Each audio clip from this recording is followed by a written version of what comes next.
দেখো, দেখেছো, এগুলোকে সব আমাকে ওয়ার করাতে হবে, এগুলো সব মেসি হয়ে রয়েছে, এগুলো গোছাতে হবে। এখানে যে ছেলের যেটা ছিল সব আমি বিদায় করেছি এগুলোকে, এগুলো সব কেন কি বৃত্তান্ত সেটা তোমরা পরে বুঝতেও পারছো, দেখতেও পাবে।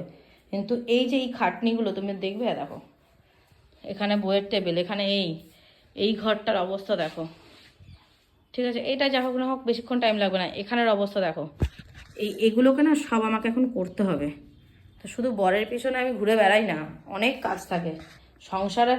একটা যারা বলো তারা জানি না কি হিসেবে বলো, সংসারে না যা মানে বিবাহিত মেয়েরা জানে তাদের সংসারে একটার পর একটা কতটা কাজ, মানে কতটা পরিশ্রম তাদের দিতে হয়।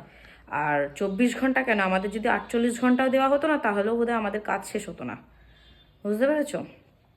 চলো, এগুলো দেখছো, এরকম কাউকে কতটা খারাপভাবে বললাম না, হয়তো তোমরাও ঘুরতে যেতে পারো না বলেই হয়তো তোমাদেরও একটা খারাপ লাগে। তবে হ্যাঁ, এটুকু আমি ভাগ্য করে আমি সব কিছুই পেয়েছি না, এটার পিছনে আমাকে 10টা বছর সময় দিতে হয়েছে তবেই আমি পেয়েছি।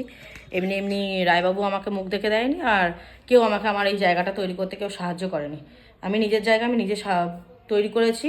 ভগবান একমাত্র সাহায্য করেছে, যার প্রতি আমার অগাধ বিশ্বাস। আমি জানি উনি আমার সাথে সর্বক্ষণ সর্বদা আমার সাথে থাকেন।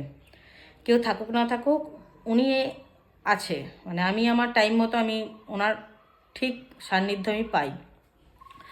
যাই হোক, কারোর খারাপ লাগলে দুঃখিত, কিন্তু কাউকে মুখ আছে বলে না বা হাত আছে বলে কাউকে দুমদাম কমেন্ট করে বা কাউকে রাস্তায় দেখা হলে দুমদাম কথা বলে বা কিছু একটা কমেন্টে লিখে দিলাম, এটা করো না, খুব খারাপ লাগে।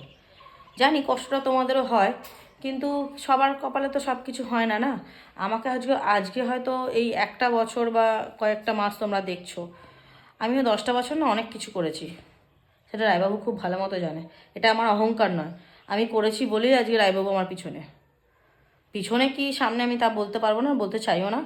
তবে 10টা বছর আমার সময় লেগেছে, এমনি এমনি নয়।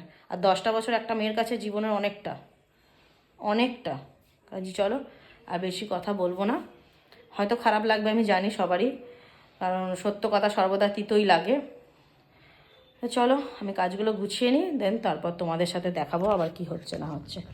এই যে এই টোটাল বাড়ি এখন পুরো ফুল মেসি হয়ে রয়েছে, মানে সব এগুলো করতে হবে। আর আমার সব থেকে বড় কথা হচ্ছে আমার ডাস্ট অ্যালার্জি, আমি ধুলোবালির কাজ বেশি করতে পারি না, যার জন্য আমি ঘর খুব একটা আমি ঝাড়পোছও করতে পারি না, আমার খুব প্রবলেম হয়।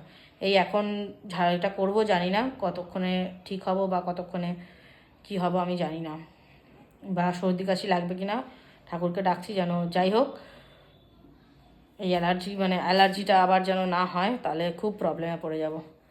তো চলো, আমি গাছগুলো গুছিয়ে নিই, দেন তোমাদের সাথে আবার পরে কথা বলছি। চলো, টাটা।